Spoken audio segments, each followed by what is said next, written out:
मोहतरम जनाब मेहमान खुसूसी साहब, मुश्किल साहब और भाइयों, आज जो जमहूरियत के मौका पर मेरा मौजूद सुखन है आईने हिंद और उसकी हिफाजत।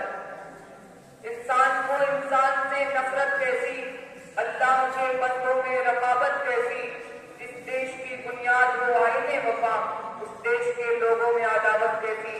सामईन इकराम, हम उस अजीम मुल्क के बाशिंदे हैं जहाँ गंगा जमुना जैसी नदियां बहती हैं, जहाँ की जाबाज सुरमाओं ने डाल पर चढ़कर अपने सीनों में गोलियां खाकर जेल खानों की कालकोठरियों में अपने वक्त की सहुबतें बर्दाश्त करके हमें जालिमों की बेरहमाना शिकंजों से आजाद कराया। भाइयों, अगर हम दिल की गहराइयों से आजादी की मफहूम का जायजा लें तो हमें खराज अकीदत पेश करना होगा।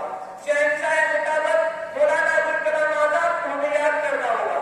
शहीद वतन अशफाकुल्लाह खान, मौलाना मोहम्मद अली जौहर, बाबा कौम महात्मा गांधी और आजादी के काबिल जान देने वाले सरदार भगत सिंह जैसे वीरों को जिनकी बेमिसाल कुर्बानियों ने विरासत वतन को गुलामी की जंजीरों से आजाद कराकर परवाने आजाद नसीब कराया।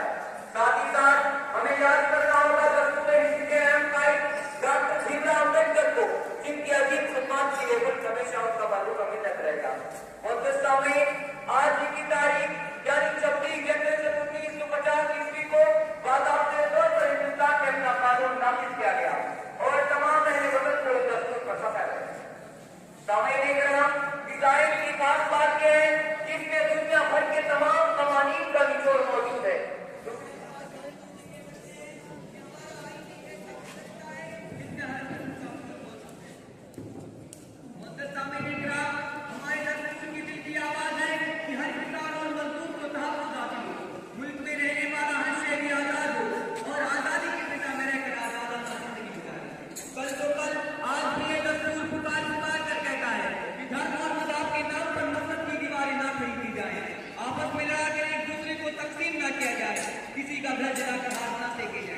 ऐसे में हर शहरी की जिम्मेदारी है कि वक्त अजीज की पड़ाव महबूब के खातिर मुत्तहिद होकर दस्तूर की खिलाफवर्जी पर आवाज बुलंद करे।